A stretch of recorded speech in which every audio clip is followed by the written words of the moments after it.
Olá, nessa aula estudaremos sobre perseverança. Desde que a salvação é a libertação de uma situação desesperadora por causa do nosso pecado, é necessário que os cristãos tenham a firme decisão de não voltar mais à vida de pecado que os aprisionava. A maior parte do Novo Testamento foi escrita para incentivar então os cristãos a resistirem ao pecado e vencerem as tentações, crescendo na graça e no conhecimento de Cristo. A exortação geral do Novo Testamento é para nós não voltarmos mais ao pecado. Analise alguns textos que falam claramente sobre isso. Romanos capítulo 6, versículos 11 a 14. Justamente esse texto que nós utilizamos bastante sobre a aula do batismo. Então olha o que Paulo diz na sequência. Da mesma forma, considerem-se mortos para o pecado, mas vivos para Deus em Cristo Jesus. Portanto, não permitam que o pecado continue dominando seus corpos mortais, fazendo que vocês obedeçam aos seus desejos. Não ofereçam os membros do corpo de vocês ao pecado, como instrumentos de injustiça. Antes, ofereçam-se a Deus, como quem voltou da morte para a vida. E ofereçam os membros do corpo de vocês a Ele, como instrumentos de justiça. Pois o pecado não os dominará, porque vocês não estão debaixo da lei, mas debaixo da graça. Em outro texto que nos encoraja a nos mantermos firmes na fé como cristãos, se encontra em Hebreus capítulo 10, versículo 39, para nós não nos alongarmos muito na leitura. Ele diz, nós, porém, não somos dos que retrocedem e são destruídos, mas dos que creem e são salvos. A carta aos Hebreus nos diz muito sobre a necessidade de perseverança. Aqueles que retrocedem na fé são destruídos. Nós, porém, queremos ser homens de fé, pessoas de fé, que creem e que são salvos. Considere isso. Cristo morreu pelos nossos pecados, mas se nós retornarmos à nossa antiga condição de vida, como nós poderemos ser salvos? Veja o que o autor de Hebreus tem a dizer sobre isso. Hebreus capítulo 6, versículos 4 a 6, ele diz, ora, para aqueles que uma vez foram iluminados, provaram o dom celestial, tornaram-se participantes do Espírito Santo, experimentaram a bondade da palavra de Deus e os poderes da era que há de vir e caíram, é impossível que sejam reconduzidos ao arrependimento, pois para si mesmos estão crucificando de novo o Filho de Deus, sujeitando-o à desonra pública. Apesar dos esforços de pessoas tentarem mudar as ideias principais desse texto, ele está falando claramente que uma vez que nós provamos o dom celestial, nos tornamos cristãos, recebemos o Espírito e caímos, decidimos voltar a uma vida de pecado, o que nós podemos fazer? Estamos crucificando de novo o Filho de Deus, sujeitando-o à desonra pública. Já não há mais um outro sacrifício por nós. Se nós nos arrependermos, há perdão, há esperança. Mas se nós nos mantivermos de novo numa vida irrefreada de pecado, não há esperança para nós. Ele irá até dizer, em outro momento da carta, que há somente uma expectação de juízo em nossas vidas.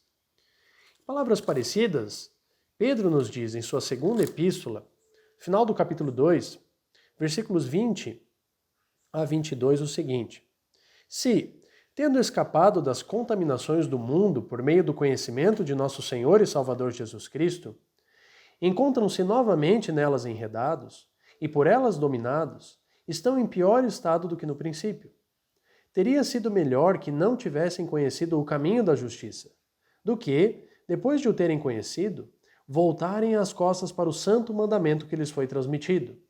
Confirma-se neles que é verdadeiro o provérbio: o cão volta ao seu vômito, e ainda a porca lavada volta a revolver-se na lama.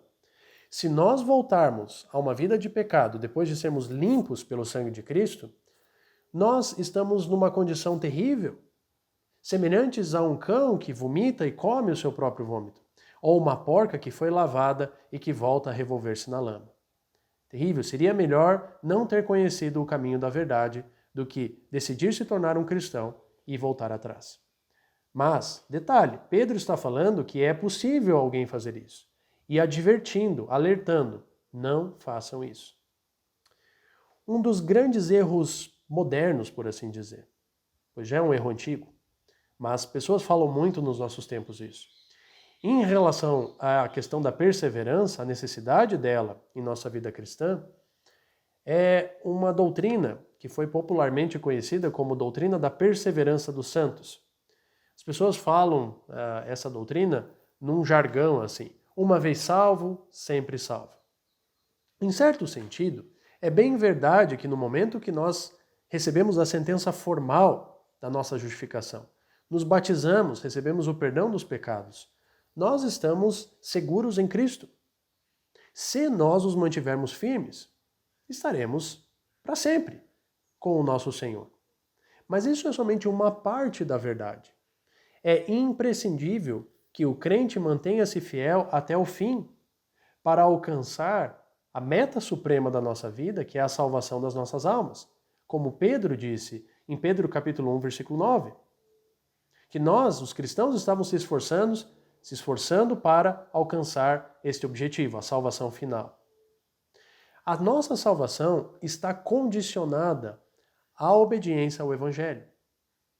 Paulo nos diz em 1 Coríntios capítulo 15, versículo 2, por meio deste Evangelho vocês são salvos, desde que se apeguem firmemente à palavra que lhes preguei. Caso contrário, vocês terão crido em vão. Paulo refuta essa ideia de uma vez salvo para sempre salvo, se pessoas querem ser cristãs, mas não servirem a Jesus, não conhecerem o Evangelho e obedecerem a ele. Paulo diz, por meio deste Evangelho que está sendo revelado, vocês são salvos. Vocês podem conhecer aquilo que Deus quer e obedecer. Vocês serão salvos desde que, perceba isso, se apeguem firmemente à palavra que lhes preguei. Se começarmos a aceitar outras ideias, evangelhos diluídos, nós não seremos salvos. Ficaremos com o que o apóstolo Paulo nos disse, ou o que homens, por mais importante que sejam, estudaram sobre o texto, concluíram sobre ele. Vamos ficar com o que nós temos segurança, o que está na Bíblia.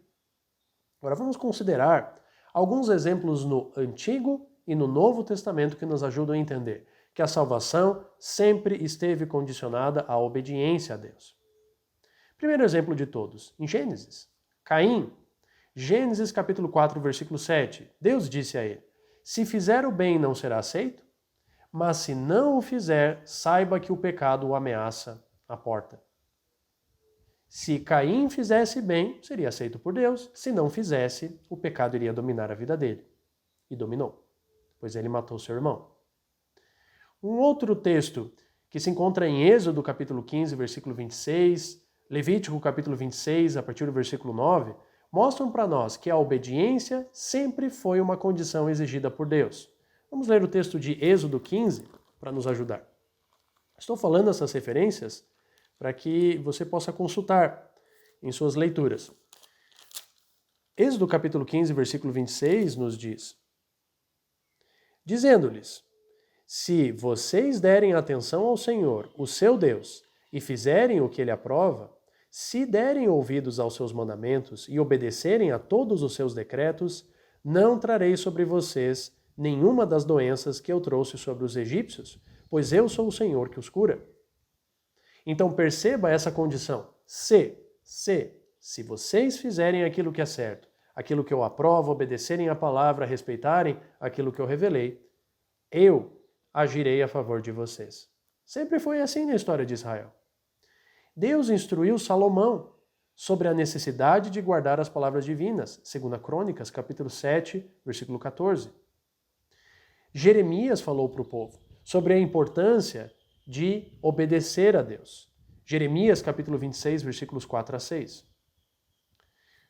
Agora, vamos considerar, e eu estou citando somente algumas referências, você poderá pesquisar várias outras referências na Bíblia, no Antigo Testamento, que falam sobre a importância da obediência ao Senhor. Agora vamos falar sobre o Novo Testamento. O que o Novo Testamento nos diz sobre a perseverança. Já vimos alguns textos aqui, 2 Pedro, na carta aos Hebreus, Romanos capítulo 6, falando sobre não ter uma vida mais de pecado. Agora vamos olhar outras passagens. Hebreus capítulo 10, versículo 23, ele fala: guardemos firmes a confissão da esperança sem vacilar. O dever dos cristãos é se manterem fiéis, firmes. Apesar de qualquer tribulação que tenham na vida, eles não irão sucumbir a elas. Mesmo que outras ideias humanas surjam, eles não vão aceitar, eles vão se manter firmes nessa esperança que receberam sem vacilar. Eu comentei sobre Hebreus capítulo 10, falando sobre a expectação de juízo que tem para aqueles que voltam a uma vida dissoluta de pecado. Nós vamos deixar o próprio autor de Hebreus falar para nós, são palavras bem duras mesmo, que ele tem a transmitir para pessoas que entendem que manter uma vida egoística é possível, é compatível com a vida cristã. O autor de Hebreus irá negar esta asserção que as pessoas muitas vezes fazem. Vamos ler, Hebreus capítulo 10, versículos 26 e 27. Ele diz assim: se continuarmos a pecar deliberadamente, depois que recebemos o conhecimento da verdade, já não resta sacrifício pelos pecados, mas tão somente uma terrível expectativa de juízo e de fogo intenso que consumirá os inimigos de Deus. E mais adiante, no versículo 31, terrível coisa é cair nas mãos do Deus vivo. Então, se nós voltarmos a pecar deliberadamente, depois de termos conhecido a verdade, já não resta mais sacrifício pelos nossos pecados. Cristo não morrerá na cruz novamente por nós. Mas o que resta para nós é somente uma terrível expectativa de juízo, de destruição da parte de Deus. E terrível coisa é cair nas mãos do Deus vivo. Versículo 35, ele nos diz assim: por isso, não abram mão da confiança que vocês têm, ela será ricamente recompensada. Não podemos abrir mão da esperança que nós temos em Cristo. Isso significa que alguns abrirão mão. Ele está reconhecendo claramente que algumas pessoas vão desistir da fé. E Hebreus capítulo 12, versículo 1, nos diz: portanto, também nós, uma vez que estamos rodeados por tão grande nuvens de testemunhas, livremo-nos de tudo o que nos atrapalha e do pecado que nos envolve, e corramos com perseverança a corrida que nos é proposta. Já que nós temos uma esperança tão elevada, vamos tirar tudo que nos atrapalha da vida e correr com perseverança. Exatamente o que nós estamos aprendendo aqui. Não vamos desistir, não vamos recuar, vamos nos manter firmes em nossa vida cristã. Então, há várias exortações que nós temos aqui na carta aos Hebreus, que nos ajudam a nos manter fiéis, perseverantes, constantes, firmes em nossa vida cristã. Agora vamos considerar o caso dos cristãos gálatas. Vamos para a carta do apóstolo Paulo aos Gálatas, lá no capítulo 5. O problema dos Gálatas é que eles aceitaram o evangelho, mas estavam aceitando também outras ideias, que seria a questão dos judaizantes.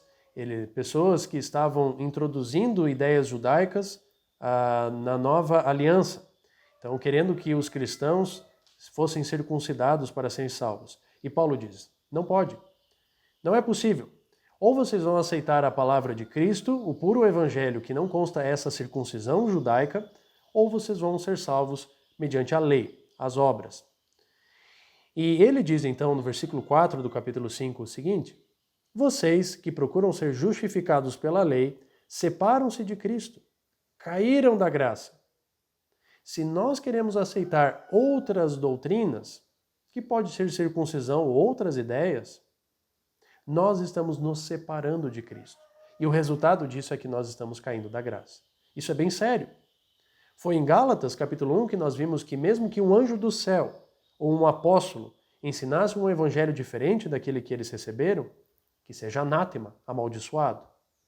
Precisamos nos manter firmes, e uma forma de desvio é justamente seguir outras doutrinas que não constam nas Escrituras. Um texto muito conhecido, que frequentemente pessoas utilizam para falar sobre a perseverança dos santos, se encontra em João capítulo 10. João capítulo 10, a partir do versículo 25. Jesus respondeu: Eu já lhes disse, mas vocês não creem. As obras que eu realizo em nome de meu Pai falam por mim. Mas vocês não creem porque não são as minhas ovelhas. As minhas ovelhas ouvem a minha voz. Eu as conheço e elas me seguem. Eu lhes dou a vida eterna e elas jamais perecerão. Ninguém as poderá arrancar de minha mão. Meu Pai que as deu para mim é maior do que todos. Ninguém as pode arrancar da mão de meu Pai. Eu e o Pai somos um. Então pessoas olham esse trecho e dizem: bem, se somos ovelhas de Cristo, estamos seguros. O próprio Senhor Jesus disse que elas jamais perecerão. Ninguém pode arrancar as ovelhas de Cristo da mão dele, do aprisco dele. Isso é verdade. Mas a chave está na leitura do versículo 27. Lerei novamente. As minhas ovelhas ouvem a minha voz. Eu as conheço e elas me seguem.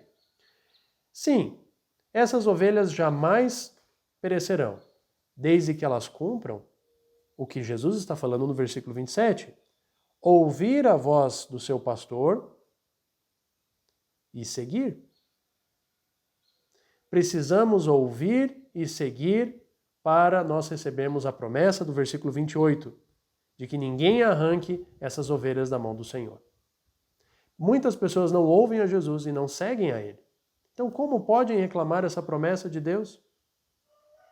Então, precisamos nos atentar aos detalhes do contexto. Nós já falamos sobre o contexto de 2 Pedro capítulo 2. Falamos que pessoas que receberam o conhecimento da verdade acabaram sucumbindo, aceitando as doutrinas do mundo, voltando a uma vida de pecado. E Pedro disse claramente que aqueles que abandonam a fé, buscando as velhas contaminações do passado, acabam se assemelhando a porcos que foram lavados e voltaram à lama, ou ainda a cães que se alimentam do próprio vômito. Não vamos esquecer dessa imagem forte que Pedro quis imprimir nas nossas mentes. Imagine que nojento um cachorro comendo o próprio vômito. É assim que acontece conosco quando nós voltamos a uma vida de pecado. Então não sejamos insensatos, como a porca que é lavada e volta a revolver-se na lama. Então é uma ideia bem forte que ele quis transmitir, instruindo para nós, nos advertindo que nós não devemos voltar ao pecado. Jesus Cristo falou sobre a necessidade de orar e vigiar. Marcos capítulo 13, por exemplo, versículo 33. Para que nós não caiamos no engodo sutil e confortante de uma doutrina de salvação perpétua, independente daquilo que a gente faz. É possível que pessoas ensinem que depois que nós aceitamos a Jesus, nós estamos salvos tranquilamente, não precisamos fazer mais nada. Mas Jesus falou claramente sobre orar e vigiar, ficar atento para nunca cair. Não há segurança para aqueles que recusam buscar a santificação. O autor de Hebreus nos diz, em Hebreus capítulo 12, versículo 14, que sem santidade ninguém verá o Senhor.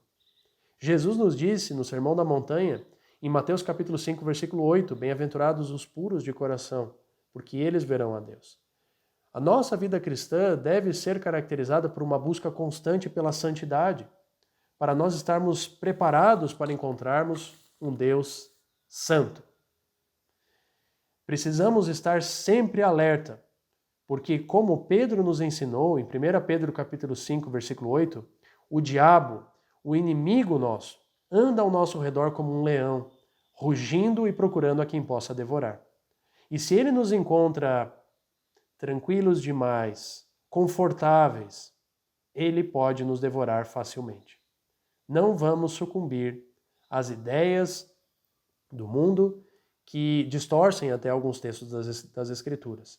Nós precisamos ficar firmes na fé, não recuarmos e perseverarmos em nossa luta contra o pecado, uma busca pela santificação. Lembremos-nos daquilo que o autor de Hebreus nos diz, em Hebreus capítulo 10, versículo 39. Aqueles que retrocedem são destruídos, mas aqueles que se mantêm firmes, fiéis, serão salvos.